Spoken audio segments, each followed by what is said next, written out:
Hello and welcome to the Finance Therapist Podcast. I'm your host, Michelle Pava, and here we discuss all things feelings and finance and how the two intersect. Today, I have a very juicy letter filled with emotion that I think will resonate with many of you. Now, when I say resonate, you're going to get some kind of feeling from it. So some of you are going to be on the side of the wife. Some of you are going to be on team husband, and others of you are going to think that both the husband and the wife were completely wrong and dysregulated. I would love to hear your thoughts on it and see if you also agree with my assessment. Remember, you can always contact me with your own questions or stories for a chance to be featured on the show, and it'll be confidential, as you will see when I read the letter. Now, before I start reading the letter, I need to set this up a little bit. So, when you are visualizing the people that she is talking about, I want you to first think about the boss and his wife. And they work out all of the time. They're really into fashion. They dress to impress. They love life. They travel, they do things, and they're all about the look. So the employee, which you'll understand this whole situation, the person that wrote and her husband, which is the employee, they're more, she says they're more frumpy. They don't like to get dressed up. They sit in front of the TV all of the time. They eat potato chips all night long, ice cream. They don't work out at all. And they're okay with it. They don't buy anything new, really. So they're wearing outdated clothing that's a little too tight sometimes, a little too big because they're always gaining and losing weight. So I need to give you that visual. And that visual is not any kind of body shaming or anything else. This is from her. It is so that you understand her vantage point, her lens of what she's talking about in her letter. Okay? So let's dive in. She writes, "My husband said I embarrassed him with my outfit at a dinner with his boss's family. We met at his boss's house, and as soon as my husband saw me, he said I was going to embarrass him that night. We were standing right at the front door before we even knocked, and he looked at me and said, 'I am embarrassing.' I felt so small. It was really hurtful. He even suggested that we leave because I looked so bad, and I was wearing a dress and I had my hair done, but he didn't think it was good enough. But just then, his boss peeked through the window and opened the door and invited us in. When I saw his boss's wife, I immediately understood why my husband was so concerned. She was covered in diamonds, wearing a designer dress, and she just smelled like high-end perfume. She seemed to embody a world of luxury that felt worlds apart from me. Plus, she was a little younger. Throughout the evening, my husband was a little bit more quiet than he normally would be. He normally cracks jokes. He wasn't doing anything. And he seemed genuinely embarrassed. But his boss was joking around. And his companion, his wife, kept putting me on the spot, asking me about shopping. It made me really uncomfortable because I don't shop and I didn't understand anything that she was talking about. I didn't even know some of the boutiques she was talking about. Eventually, I couldn't handle it anymore. And since I drove separately and I met my husband there, I just made up an excuse and I left, leaving my husband there alone. Now I'm questioning if I overreacted. I don't know. You've seen my outfit. What do you think of my outfit in the picture? Was my husband's reaction justified? Or was he overreacting? What advice would you give me?"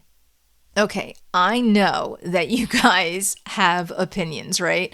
So let me tell you some of the things that in reading the letter and having a conversation, this is what I felt was important to bring to the table, mostly to you, a little bit to her as well, but she's going to be listening to this anyway. So from a financial therapy perspective, the situation actually touches on a much deeper emotional space and dynamics way beyond just the outfit or the social setting, or even the social dynamic between the boss and the employee. So here's a way to understand and approach it and how it could impact finance, because this is all about financial therapy. So it's not just about the outfit, okay? So first we have to understand the emotional impact. Her husband's reaction and the situation at dinner were probably triggered by his feelings of inadequacy and his embarrassment of who he was. And these feelings were really not about the outfit at all, probably. And it was just a way for him to relate to his deeper issues of self-esteem and social comparison. In transpersonal therapy, we explore how such experiences can connect to past traumas or insecurities. It's important to recognize and validate these feelings rather than dismiss them as merely overreacting. Now, there's another area, communication and boundaries.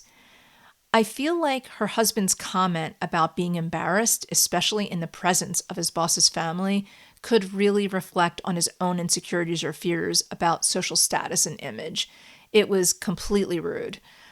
It's crucial to have a conversation that she should have a conversation with him about how his words affected her and to set clear boundaries about how they each as a couple handle these kind of situations.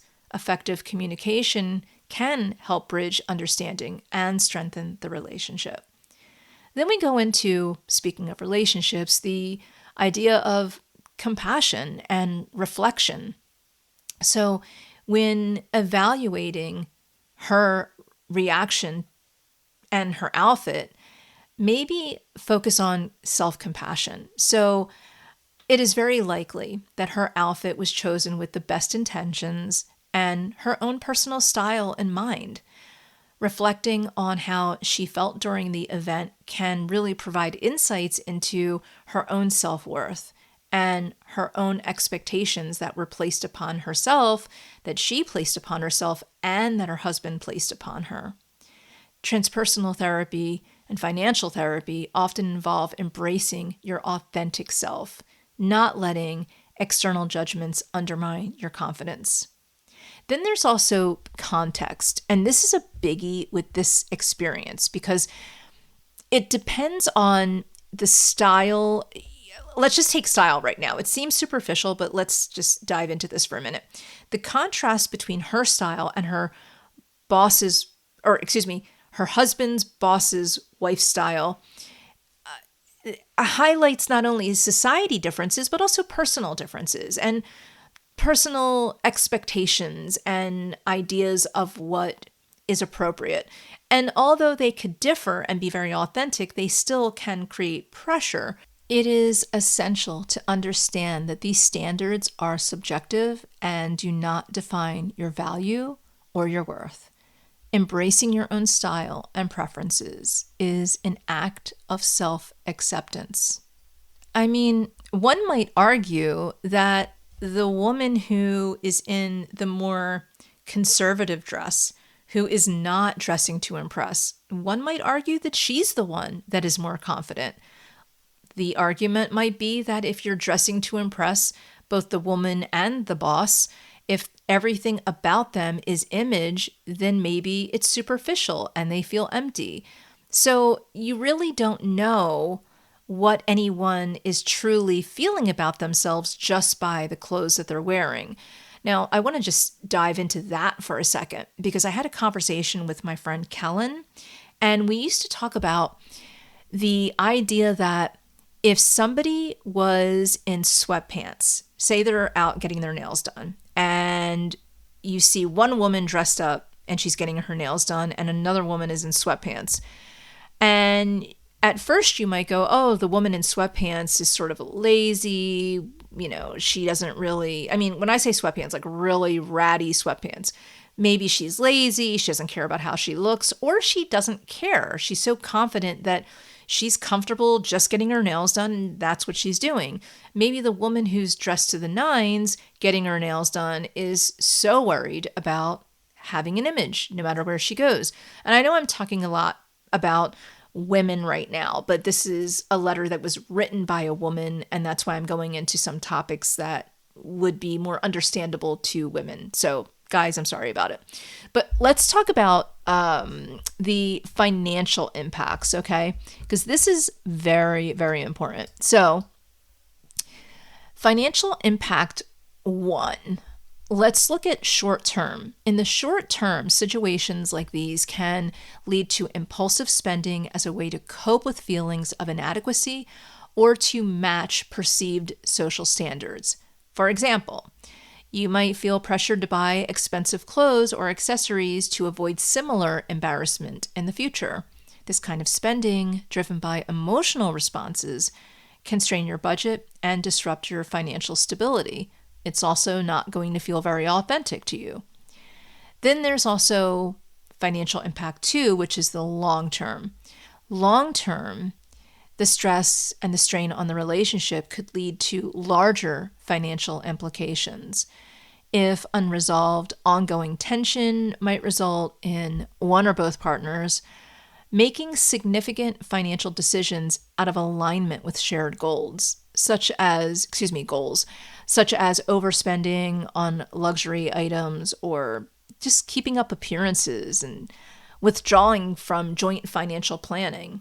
So unresolved conflicts can lead to larger issues such as separation or even divorce, which have significant financial consequences. So what do? Well, you have to focus on constructive financial planning. And in this instance, you also have to have some conversations about how you treat each other. So if you know you're going to go to a fancy dinner, maybe you do put a little extra effort in, especially if it's a work environment. And also for the husband, hey, if you don't like the way your wife looks, then button up. You should not be rude, right? So being rude and being basically emotionally abusive to her and putting her down as if her dress is somehow going to dictate the way the evening is absolutely irrational to me. So having to mitigate these potential impacts, it's important to engage in constructive financial planning together and emotional planning together, discussing your emotions and your financial goals and how to align your spending with those goals. In a work environment, what are the expectations? Maybe there's one outfit specifically for these types of interactions, but also listen, as a woman, if my husband was speaking to me that way, I would be like, sorry, Joe in the wilderness, out of here. So if you want your partner to dress up and to look good and to have self-esteem, you have to treat them like they're valuable. So financial therapy can definitely help couples navigate these types of conversations, ensuring that emotional well-being and financial health are both prioritized. It is so important to understand each other's financial values and how they're influenced by emotional and social factors. And really, when it comes down to it, I think that the employee, the woman's husband who was invited to the boss's house, so the guy that was saying, oh, you're an embarrassment in that outfit, I think he's the one that was embarrassed. And, for next steps, I would say consider discussing this experience with him in a very non-confrontational way because he is feeling very insecure, and focus on how to support each other rather than placing blame. Also explore how your own sense of self and confidence can be nurtured independently. Just take away the external validation. Yeah, he was being rude to you, but don't second guess yourself. And, maybe getting up and leaving, maybe that was the right thing to do if you felt overwhelmed. But maybe also it was the wrong thing, I shouldn't say the wrong thing, but maybe there was a better way to handle it, right? So she did what she had to do in that moment. But also, I want to bring up that because the other woman was asking about shopping and she felt like she was being prodded and attacked, basically. Just because she didn't know about it doesn't mean she has to fake it. She could actually just say to the other woman, you know what? I can see that you're really trendy and you can see that I'm not. I would love some advice on where are your favorite places to go, and, start the conversation like that. Enter these kind of dynamics with an air of curiosity rather than feeling attacked.